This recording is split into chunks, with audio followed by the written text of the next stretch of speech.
আমরা স্পেসিফিক্যালি আমি এখানে লেফট রাইট কোনো অর্গানাইজেশন দেখে তো আর আমি এখানে কথাটা বলিনি। সেই জায়গা থেকে যারা ইচ্ছাকৃতভাবে এখানে বাম শব্দটা আলাদা করে সিগনিফাই করে এখানে পলিটিক্সটা করার চেষ্টা করছে, তারা এটা আমি মনে করি পুরোপুরি একটা উদ্দেশ্য প্রণোদিত প্র্যাকটিস।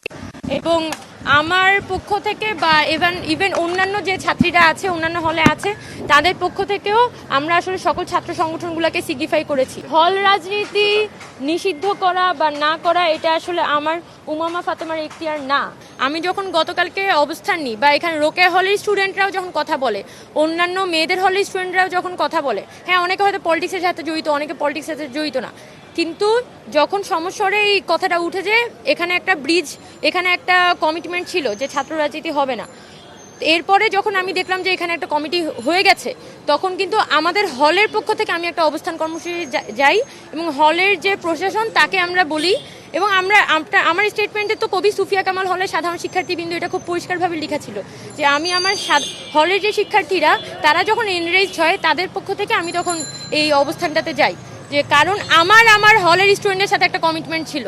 সেই জায়গাটা আমি আসলে কোনোভাবে চাইনি যে এখানে ব্রিজটা হোক, এবং আমার যে দায়বদ্ধতা ছিল সেই দায়বদ্ধতার জায়গা থেকে আমি এখানে কথাটা তুলি। এখন আরেকজনের সাথে বলতেই পারি, সে যেহেতু এটা তার পলিটিক্স, তার তো এখানে তার পলিটিক্সটা এস্টাবলিশ করতে হবে। সে এখন এসে বলবে ছাত্র ইউনিয়নের কথা আমি বলি নাই কেন। তো ঠিক আছে, এখানে ছাত্র ইউনিয়নকে তো কোয়েশ্চেনের মধ্যে আনতে হবে, দুনিয়ার সবার কথাই আমাকে বলতে হবে, কিন্তু প্রশাসন যে সবাইকে স্পেস করে দিয়ে, মানে গুপ্ত বলি প্রকাশ্য বলি সব রাজনীতিকেই তো প্রশাসনিক একটা সহযোগিতার মধ্য দিয়ে এটা হলের মধ্যে আসলে এস্টাবলিশ হচ্ছে। যারা হলের স্টুডেন্টরা আছে তারা খুব পরিষ্কারভাবেই কিন্তু বুঝতে পারে যে আসলে কোন রাজনীতি, যে সকল ধরনের রাজনীতি কিন্তু হলের মধ্যে প্রচ্ছন্ন প্রশাসনিক ছায়ায় এটা স্ট্যাবলিশড হচ্ছে। তো যাদের দায়িত্বটা নেয়ার কথা সে তো সব থেকে বেশি দায়িত্বহীন আচরণ করছে, আর যে দায়িত্বটা নিচ্ছে তার উপরে হচ্ছে এখানে ব্লেমগুলো দেওয়া হচ্ছে। তো আমি মনে করি যে বিষয়গুলো আসলে উদ্দেশ্য প্রণোদিত এবং পাল্টা কোশ্চেন, যেহেতু এখানে পাল্টা একটা কোশ্চেন তুলতে হবে, পাল্টা এক ধরনের একটা ভিলিফিকেশনের মধ্যে ফেলতে হবে, তাই আমাকে এই ধরনের একটা পাল্টা কোশ্চেন ছুড়ে দেওয়া হয়েছে।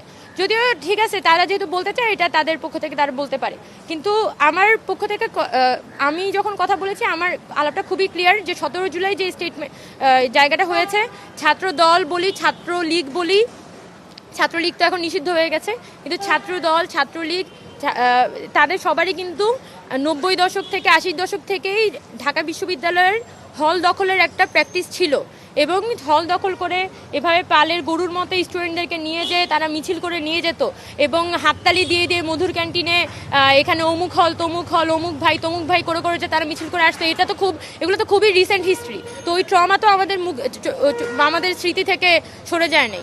তো এই প্রিভিয়াস হিস্ট্রিতে ছাত্রদলের আছে, তো এই প্রিভিয়াস হিস্ট্রিতে তারা রিপিটেশন করবে না, ওই ধরনের কোনো কমিটমেন্ট রেখেও তারা এসেছে, তার মুখে বলছে যে হ্যাঁ আমি করব না। তো আপনার মুখের কথায় তো আজকে মুখের কথা কালকে সকালবেলা চেঞ্জ হয়ে যায়।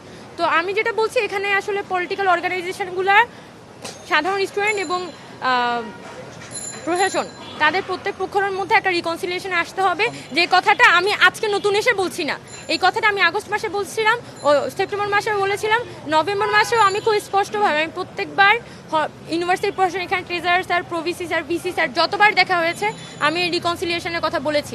এই ঢাকা ইউনিভার্সিটি যে একটা একাডেমিক স্পেস, এটা যে আসলে একটা পড়াশোনা করার জায়গা এবং পড়াশোনার অ্যারাউন্ড যে বাকি জিনিসগুলো সাজানো হবে, পড়াশোনা এবং পড়াশোনার পাশাপাশি কী কী থাকতে পারে এবং কী কী করলে আসলে পড়াশোনাটা ব্যাঘাত ঘটবে না, সেই বিষয়গুলোর মধ্যে অ্যারাউন্ডই আসলে প্রশাসনকে ভাবা উচিত। এবং আমি প্রশাসনের কাছেও বিনীত অনুরোধ জানাবো যে আগামী দিনে যদি আপনারা না চান যে হলের মধ্যে বা ইউনিভার্সিটির মধ্যে কোনো প্রকার সংঘাতময় রাজনীতি গড়ে উঠুক এবং আমাদের যে ইউনিভার্সিটির পরিবেশটা সেটা কোনোভাবে যাতে নষ্ট না হয়, সেই জিনিসটা যদি আপনারা চান তাহলে প্লিজ আপনারা একটা রিকনসিলিয়েশনের প্রসেসের মধ্যে যান। এবং ঢাকা বিশ্ববিদ্যালয়ে ছাত্র রাজনীতি একটা প্রপার নীতিমালা করতে হবে যে ছাত্র রাজনীতি হলে এখানে কি ফরম্যাটে হতে পারে, এবং সেটা হতে হবে একটা রিকনসিলিয়েশনের মাধ্যমে। এবং সে দুঃখজনকভাবে এই রিকনসিলিয়েশনে আসলে আমাদের প্রশাসনও পৌঁছাতে যাচ্ছে না।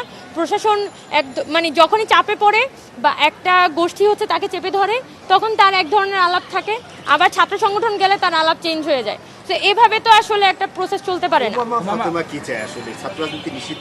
আমি আমার হলে, আমি কবি সুফিয়া কামাল হলে আজকে 6 বছর ধরে আছি। আমার হলের মেয়েরা 17 তারিখ ঘোষণা দিয়েছে যে তারা ছাত্র রাজনীতি চায় না, এবং হলে যেহেতু আমি সমন্বয়ক ছিলাম, ওই জায়গা থেকে তাদের যে ইউনিফাইড ডিসিশন সেটা আমি হল প্রশাসনের কাছে তখন প্রিচ করি, এবং এখনো পর্যন্ত ওই ইউনিফাইড ডিসিশনের জায়গা থেকে নতুন কোনো ডিসিশন আসে না। তো আমি বলবো যে আমি একজন রিপ্রেজেন্টেটিভ আকারে আমার ওই ডিসিশনটাতে আমি স্টিক আছি যে হলের মধ্যে কোনো ধরনের ছাত্র রাজনীতি হবে না।